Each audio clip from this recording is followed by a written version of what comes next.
Hello नमस्कार। कैसा है मेरा यूरो परिवार। आज की वीडियो में बात करेंगे सेक्शन 138 25 ए। जैसा कि आपको बताया जा रहा होगा कि अब 2025 में अब सेक्शन 138 और 25 ए ये बैंक नहीं लगा पाएगा। बैंकों को ये राइट्स नहीं है कि अब किसी भी कस्टमर पे अगर वो ईएमआई नहीं पे कर पाता है तो उस पर सेक्शन 138 हो या 25 ए का कोई कंप्लेन रजिस्टर किया जाए या सीधे सीधे कोर्ट में जाके इस पर कोई भी कार्रवाई की जाए। तो इससे बहुत ज़्यादा लोग खुश होते हैं कि अब वो कहीं न कहीं ये मन में बात बैठा चुके हैं कि अगर वो ईएमआई नहीं भी पे करते तो उन पे कोई ज़्यादा एक्शन होगा नहीं और बैंक उनका कुछ बिगाड़ नहीं पाएगा। तो आज के वीडियो में हम आपको एक्चुअल सच्चाई के बारे में बताने जा रहे हैं कि इसमें पूरा मामला है क्या, कि आपको ईएमआई देने की ज़रूरत नहीं है। आने वाले समय में अब कोई भी अगर ईएमआई नहीं देगा तो बैंकिंग सिस्टम कैसे वर्क करेगा? क्या बैंकों के पास सच में ये अधिकार छीन लिया गया है कि अब वो कोई पैसा दे रहा है तो ठीक है, नहीं दे रहा है फिर भी वो कुछ नहीं कर पाएगा? ये बहुत मिस्टीरियस चीज़ हो गया है या बहुत सारे लोगों को इसके बारे में पता नहीं है। देखिए, हम सबसे पहले बताना चाहते हैं कि ईएमआईज़ बहुत ज़रूरी है क्योंकि बैंकिंग सिस्टम काम ही इसी पे करता है। अगर आप ईएमआईज़ नहीं दोगे तो बैंकिंग सिस्टम नहीं चलेगा। और ये भी ज़रूरी चीज़ है कि बैंक को भी ये अधिकार नहीं है कि आपको परेशान करे, आपको तंग करे। इतना तंग कर दे कि एक आदमी गलत रास्ते पे चला जाता है, बहुत बार डिप्रेशन में भी चला जाता है। तो इसके बारे में जो बेसिक जानकारी है हम आपको देते हैं, जिससे आपको बहुत ही आसान हो जाएगा कि आपको ईएमआईज़ देना है, नहीं देना है, अगर नहीं दोगे तो क्या होगा, दोगे तो क्या होगा, इसके बारे में समझिए। देखिए, जब भी हम लोग अनसिक्योर्ड लोन लेते हैं, तो उसमें हम लोग ज़्यादातर चेक देते हैं। पहले चेक दिया करते थे, अगर पहले के समय की अगर हम बात करें तो पहले कैसे चेक दिया जाता था? अगर मान लीजिए कोई व्यक्ति 2 साल के लिए लोन ले रहा है तो वो 24 कैंसल चेक देता था। अब एक कैंसल चेक हुआ, फिर वहाँ पे जो ये चेक दे रहे थे इसको कैसे वो सबमिट किया जा रहा था? अब फिर यहाँ पे जो चेक लिया जा रहा था, उसमें क्या होता था कि बैंक को जब ज़रूरत पड़ता था तो एक-एक चेक करके यूज़ हो रहा है। फिर धीरे-धीरे समय बदला, इलेक्ट्रॉनिक मोड में आ गया। अब इसको ईसीएस तरह से देखा जाता है। आप कभी भी जाते हो तो नेट साइन होता है, ईसीएस होता है, जिसमें हर महीने आपके खाते से एक निश्चित रकम काट ली जाती है। तो अभी और पहले में सिर्फ़ इतना फ़र्क आया है कि पहले ये चेक के द्वारा होता था, अब ये ईसीएस के द्वारा होता है। अब ईसीएस को भी समझिएगा तो क्या है, इलेक्ट्रॉनिक्स है, जो यहाँ पे आपका क्लीयरेंस सर्टि जो सिस्टम है, इसी को ये सपोर्ट कर रहा है। अब ये क्या होता है कि आप एक आम तौर पे जब किसी को भी चेक देते हो, किसी भी पेमेंट के अगेंस्ट में, मान लीजिए हम किसी के पास से कोई सामान खरीदते हैं, उसको हमने चेक दे दिया, तो हमने एक पैसे दिए हैं, एक कागज़ जो बैंक में सबमिट करेगा, उसको पैसे मिलेंगे। अगर वो पैसे नहीं निकलते, तो इस समय कहीं न कहीं आप तो जो समझोगे ना कि हमने उनके साथ धोखा किया। पर सेम चीज़ जब बैंक में ये होता है, तो बैंक में क्या होता है कि इसमें बहुत कारण होता है। कि इसमें ये ज़रूरी नहीं है कि जब हम ईएमआईज़ नहीं दे पा रहे, तो बैंक को धोखा दे रहे हैं। मेरी आर्थिक स्थिति भी उसी समय खराब हो सकती है।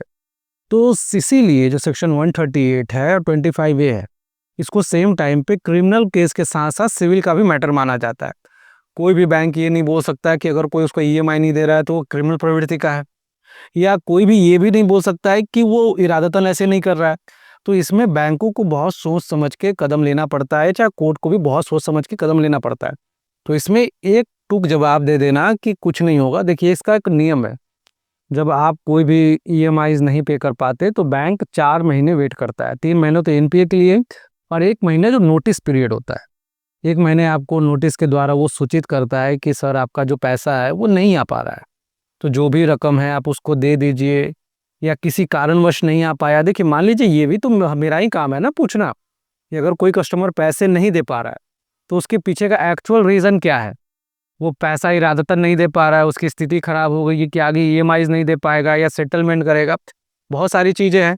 तो बैंक क्या करता है कि जब भी आप देखे होंगे कि जब आप पैसे नहीं देते हो तो वो एक रिकॉल नोटिस भेजता है, जो एनपीए के आसपास में भेजता है, कभी पहले भेजता है, कभी बाद में भेजता है। उसमें आपसे संपर्क करना चाहता है। वो आपसे संपर्क क्यों करना चाहता है? इनका बस मेन मकसद ये होता है कि अगर मान लीजिए मेरा कस्टमर से बात हो जा रहा है, अगर कस्टमर से संपर्क हो जा रहा है, तो हम उसकी एक्चुअल प्रॉब्लम को समझ पाएँगे, एक्चुअल प्रॉब्लम को जान पाएँगे कि वो पैसे दे क्यों नहीं रहा है। अब ये चीज़ें जानने के लिए बैंकों को 6 महीने तक का समय दिया जाता है।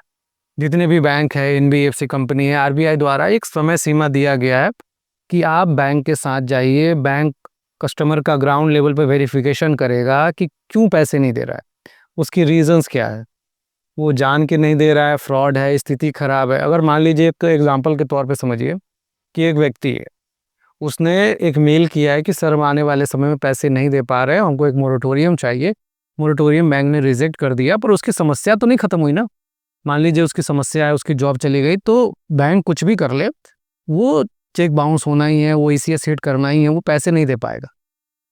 वैसे केसेस में जब केसेस होते हैं तो यहाँ पर क्या होता है, एक चीज़ मैं आप सभी को बोलना चाहता हूँ कि देखिए आपके पास पैसे हैं, नहीं है, आप कुछ कर सकते हो, नहीं कर सकते हो, पर जब बैंक नोटिस भेजे या किसी भी तरह से कोई जवाब मांगे तो उसको रिप्लाई कीजिए।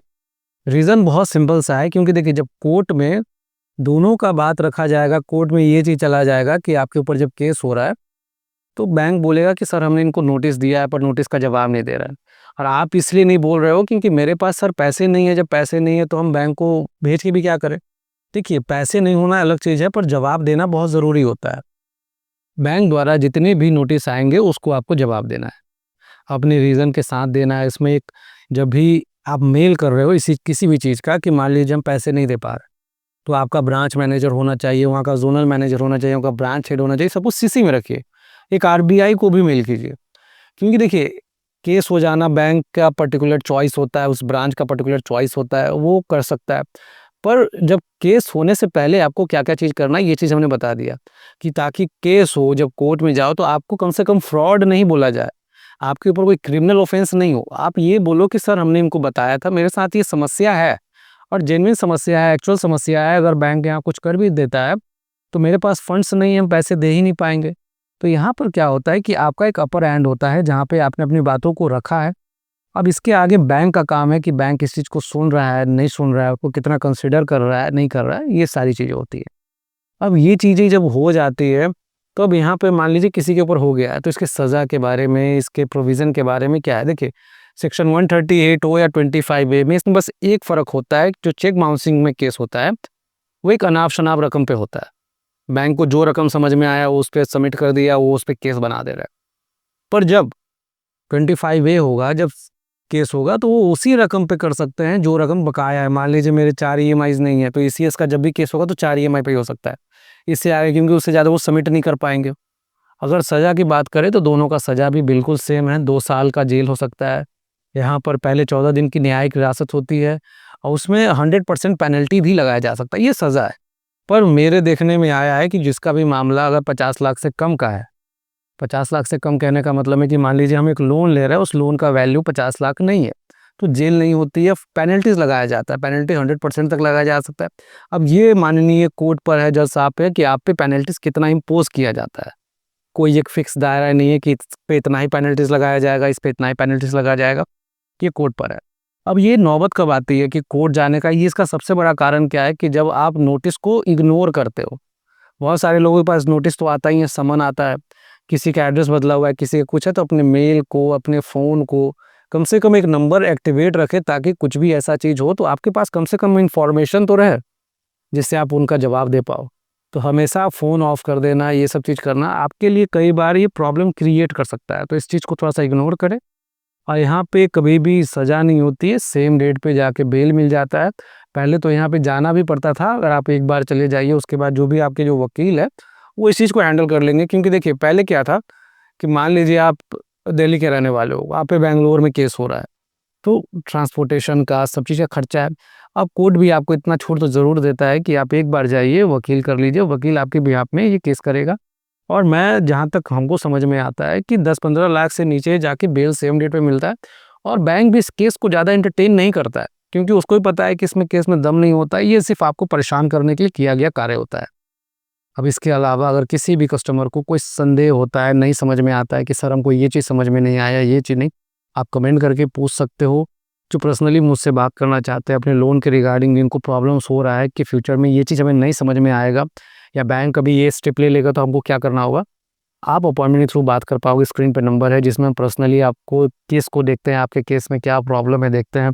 उसके बाद आपको हम बताते हैं कि आगे क्या-क्या स्टेप होना चाहिए, और जितना हो सके आपको इस कर्ज के दलदल से बाहर निकालने की कोशिश करते हैं। तो आज की वीडियो में इतना ही रखेंगे। जय हिंद, वंदे मातरम।